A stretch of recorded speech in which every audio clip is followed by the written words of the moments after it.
안녕하세요. 위해관리계획 지역사회 고지 제도에 대해 설명드릴 화학물질 안전원 사고예방심사이과 최현원 연구사입니다.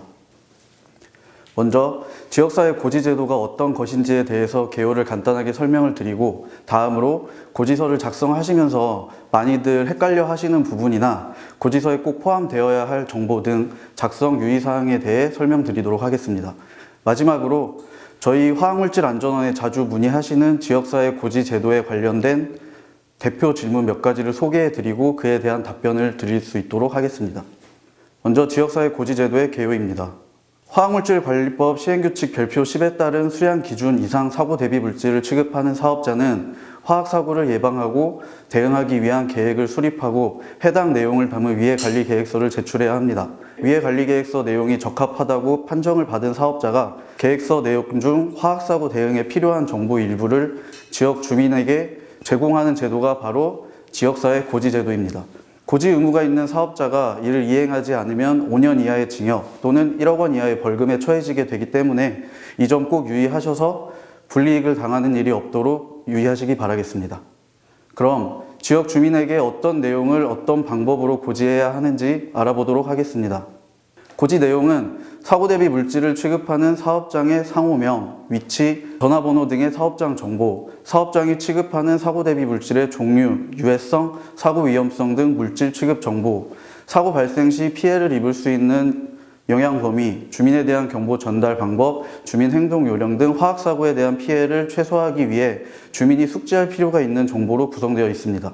고지 방법에는 주민고지 시스템을 통한 온라인 고지, 우편이나 이메일을 개별 발송하여 고지 내용을 전달하는 서면 통지, 직접 주민을 방문하여 설명하는 개별 설명, 공청회나 설명회를 열어 다수 주민에게 전달하는 집합 전달 등의 방법이 있습니다. 그 외에도 지자체 홈페이지에 게시하거나 일간 신문에 게재하는 방법 등 사업장 상황에 가장 적절한 방법을 택해서 고지하시면 됩니다. 다만 최대한 많은 주민에게 전달하고 정보 접근성을 향상시키기 위해 주민고지 시스템 등록은 꼭 해주시고 그 외 한 가지 이상의 방법을 병행하여 고지하시는 것을 권고드리고 있습니다. 주의하실 것은 지역사회 고지는 위해관리계획 적합 통보 후 3개월 이내에 꼭 해주셔야 하고 이듬해부터 매년 1회 이상 반복적으로 재고지를 하셔야 합니다.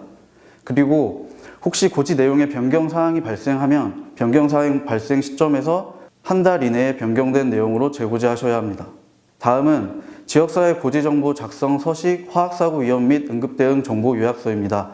이 요약서를 작성하여 지역 주민에게 사고 관련 정보를 고지하시면 되는데요. 구성 요소는 앞서 설명드린 것처럼 크게 사업장 정보, 물질 취급 정보, 사고 대응 정보로 나누어져 있습니다. 이제 앞에서 보신 서식을 작성하시는 데 있어서 지켜주셔야 할 유의사항에 대해 각 항목을 하나씩 짚어가며 설명을 해드리도록 하겠습니다. 먼저 사업장 정보입니다. 사업장 상호명, 주소, 사업장 전화번호를 작성하시면 되는데요. 주의하실 점은 사업장 주소는 반드시 신주소, 즉 도로명 주소로 작성을 해주셔야 합니다. 도로명 주소로 작성을 하셔야 주민고지 시스템에 사업장 위치가 정상적으로 표시가 되기 때문에 이 점 꼭 지켜주시기 바랍니다. 다만 아직 도로명 주소가 할당이 되지 않은 사업장의 경우 구주소로 우선 작성을 해주시되 추후 도로명 주소 할당이 되면 그때 바꿔주시면 되겠습니다. 다음으로 유해화학물질 취급 정보입니다. 물질 종류를 작성하실 때에는 반드시 화학물질관리법 시행규칙 별표 10에 제시되어 있는 물질명과 동일하게 작성을 해주셔야 합니다. 화학물질은 한 물질이 다양한 이명을 갖고 있는 경우가 많기 때문에 혼동이 올 수 있습니다. 이를 피하기 위해 시행규칙 별표 10에 제시된 물질명으로 통일하여 작성해 주시기 바랍니다. 다음으로 해당 물질이 인체 또는 환경에 미칠 수 있는 유해성, 그리고 그 물질에 의해 발생할 수 있는 사고 유형, 즉 사고 위험성에 대해 작성을 해주시면 됩니다. 이때 전문 용어를 비롯한 어려운 표현보다는 누구나 이해하기 쉬운 표현으로 작성하시는 게 좋습니다. 사고 대비 물질 중 하나인 아크릴로 니트릴의 유해성 작성 사례를 예로 들어보겠습니다. 위와 같은 표현은 주민에 따라 이해하기 어렵고 딱딱하게 느껴질 수 있습니다. 반면 아래와 같은 표현은 누구나 한 번에 이해하기 쉽고 가독성이 좋기 때문에 주민을 대상으로 제공하는 정보로는 위보다 아래가 비교적 더 적절합니다. 다음으로 사고 발생 시 대응정보 작성 유의사항에 대해 설명드리겠습니다. 영향 범위는 위해관리계획서 8장 내용 중 대안의 사고 시나리오 영향범위에 해당하는 행정구역명을 작성하시면 됩니다. 이때 행정구역명은 행정동이 아닌 법정동으로 작성하셔야 하며 잘못된 작성 예시에서 보시는 것처럼 사업장의 구체적인 주소, 영향범위 반경 수치 등 불필요한 정보는 제외하시고 읍면동 단위까지만 작성하시기 바랍니다. 방제장비 보유 현황은 위해관리계획서 3장 내용 중 방제장비 및 물품의 보유 현황과 종류와 수량이 정확히 일치하도록 작성해 주시기 바랍니다. 경보 전달 방법은 인근 사업장과 지역 주민에 대한 경보 전달 방법을 각각 구분하여 작성해 주시고, 본 고지서는 지역 주민을 대상으로 제공하는 정보이기 때문에 사내 근로자에 대한 경보 전달 방법은 불필요합니다. 따라서 작성하지 않으셔도 무방합니다. 행동요령은 주민행동요령, 주민대피 장소, 주민대피 경로, 응급조치 요령 이렇게 4가지 항목을 반드시 모두 포함하셔서 작성하셔야 되며, 작성 순서는 보시는 예시와 같은 순서로 작성해 주시기 바랍니다. 이는 주민 입장에서 정보 활용도 및 중요도를 고려해서 정해진 순서이기 때문에 꼭 지켜주시기 바랍니다. 다만 사고 영향범위 내 주민이 없는 일수준 사업장의 경우에는 대피 장소와 대피 경로는 작성하지 않으셔도 됩니다. 그리고 주민 대피 장소를 작성하실 때 대피 장소 용어를 명확히 구분해 주실 필요가 있는데요. 사내 집결지, 사회 집결지, 그리고 최종 대피 장소 3가지로 나누어 작성하시고 각각의 의미에 맞는 장소를 지정하셔야 합니다. 먼저 사내 집결지란 사업장 내부에 위치한 집결지를 의미하는데, 실내 시설이든 사내 운동장과 같은 실외 공간이든 모두 사내 집결지에 해당합니다. 이 사내 집결지는 일반적으로 사업장 내부 근로자들이 대피 장소로 이동하기 위해 모이는 장소가 필요한 경우 지정하게 됩니다. 사회 집결지는 사업장 외부에 위치한 아파트 지하주차장, 공원 등 임시 대피가 가능한 실외 장소를 의미합니다.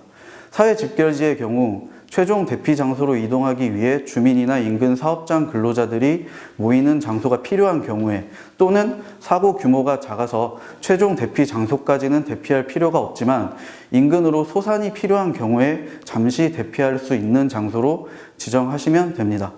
사내 집결지와 사회 집결지의 경우 사업장 주변 상황이나 발생 가능한 사고 유형에 따라서 필요한 경우 지정하시면 됩니다. 최종 대피 장소는 큰 사고가 발생했을 때 주민들이 대피해서 일정 기간 임시 거주가 가능한 실내 대피 시설을 의미합니다. 따라서 최종 대피 장소는 명확한 건물명을 함께 명시해 주셔야 합니다. 또한 최종 대피 장소는 반드시 한 곳 이상은 필수로 지정을 해 주셔야 합니다. 마지막으로 사고 발생 시 주민이 신고할 필요가 있는 비상연락기관 목록과 각 기관의 전화번호를 작성하시면 됩니다.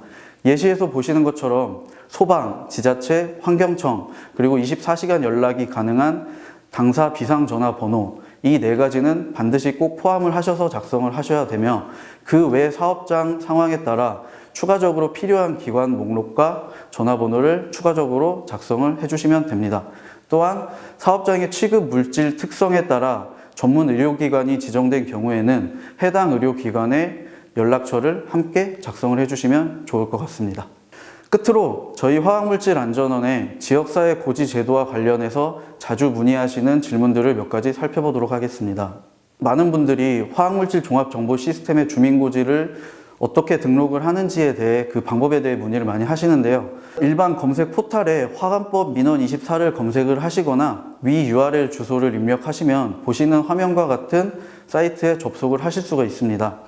사이트에 접속을 하셔서 회원가입을 하신 후 사업장 공인인증서 또는 화학물질안전원 특수목적용 공인인증서를 등록을 하신 다음에 그 인증서를 통해 로그인을 하신 후 1번이나 2번을 선택하셔서 고지서 작성 화면으로 이동하셔서 작성 후 등록을 하시면 됩니다.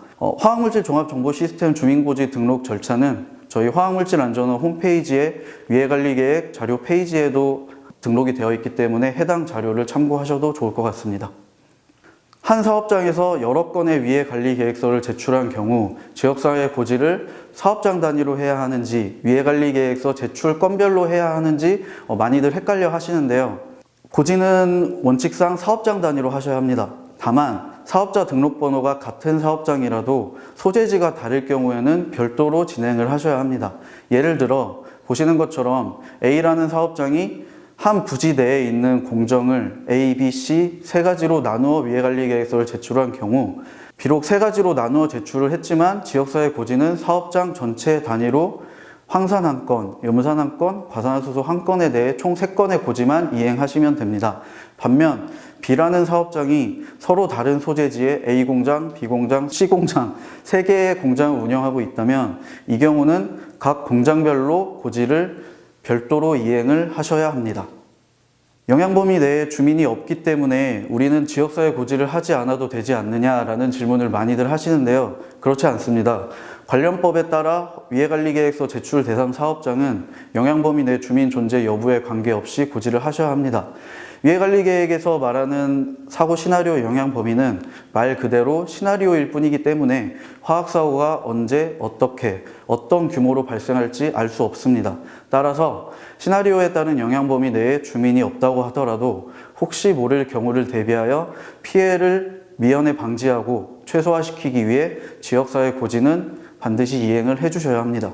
위해관리계획서 적합 후 3개월 이내 최초 고지를 하시고 그 다음 고지 시기가 최초 고지 후 1년 이내인지 아니면 이듬해 연중 아무 시기에나 하면 되는 것인지 문의를 많이 해주시는데요. 최초 고지를 3개월 이내에 정상적으로 해주셨으면 두 번째 고지부터는 이듬해 1월 1일부터 12월 31일 연중 사업장이 원하는 시기를 선택하셔서 하시면 됩니다. 마지막으로 지역사회 고지 내용 변경 절차 관련 문의사항에 대한 답변을 드리도록 하겠습니다. 고지 내용을 변경하시고자 하시면 위해관리계획서 작성 등에 관한 규정 별지 제21호 서식 지역사회 고지계획 변경 검토 신청서를 작성을 하셔서 저희 안전원에 방문하시거나 아니면 우편이나 이메일로 제출을 해주시면 저희 쪽에서 검토를 한 후에 적합하다라는 통보를 드리게 될 겁니다. 그런 통보를 받으시고 나면 그 시점에서 1개월 이내에 변경된 내용을 재고지해 주시면 되겠습니다. 이상으로 지역사회 고지제도에 대한 설명을 마치도록 하겠습니다. 궁금하신 점이 있으시면 언제든 저희 화학물질안전원에 문의해 주시기 바랍니다. 언제든 성심성의껏 답변해 드릴 수 있도록 하겠습니다. 감사합니다.